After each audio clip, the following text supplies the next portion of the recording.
दीर्घ 5 दिन पर मिला अपहृत नाबालिकार मृतदेह राधानाथपुर आड़िया कोस्ट केनाल नालू उद्धार होईछि मृतदेह ओड्राफ और फायरमैन मिलित सर्च ऑपरेशन रे कोस्ट केनाल नालू उद्धार होईछि मृतदेह घटनास्थल में पहुंची पूर्वांचल डीआईजी पिनाक मिश्र शनिवार संध्यारे बासुदेवपुर पौरपालिकार राधानाथपुर आड़िया गाँवर 9 वर्षर नाबालिका शौच होगाकू जाइथा बेले केही दुर्बृत्त तांको अपहरण कर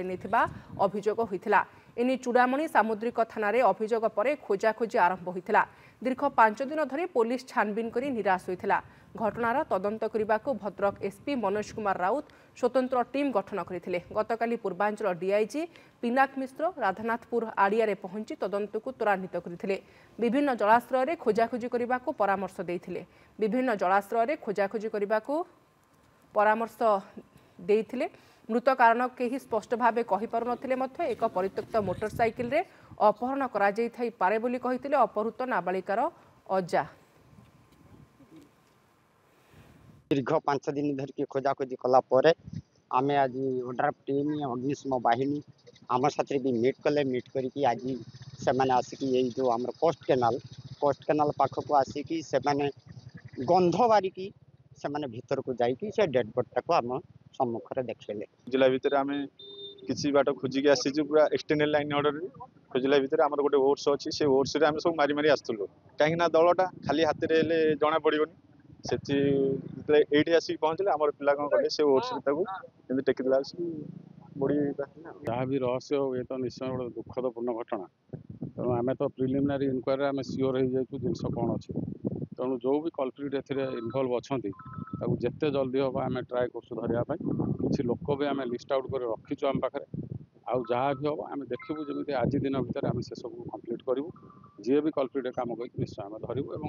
आईनगत कार्यानुष्ठान जहाँ निया कथा माँ के डाकबार माँ आसिक ट्रच मारा से बाइक वाला से छाड़ दे से पलि गला दौड़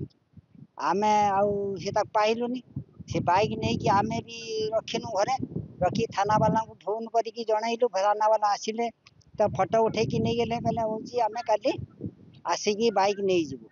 से काली आज के 18 मास हो गला बाइक रखाटा तेणुक से बाइक पछरे ये छुआर मृत्युवरण है तेणुक पाइलु ये कोस्ट केनाल नई नाल भीतर अग्निशम बाहिनी काढ़ले आज पुंखानुपुंख भाव में पोस्टमार्टम हम और समस्त प्रकार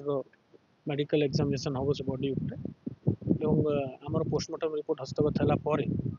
आम आउर टिके किसी केस विषय जापर जे एक्जाक्टली घटनाटा कौन हो एबे कहवाटा मृत्युर कारण समीचीन हम ना जस्ट रिकवर दी बॉडी एबे ही बॉडी रिकवर होती तेणु मृत्युर कारण कौ परिस्थिति एटू से झीटा आसला किए आणला किंबा अन्य कौ परिस्थिति आसिक पहुँचला ये सब दिगक इन्वेस्टिगेशन परिव्यू रखाई गोटे एसडीपीओ निजे इन्वेस्टिगेशन नहीं स्पेशल टीम फॉर्मेशन कराई एसपी भद्रक से इन्वेस्टिगेशन तदारख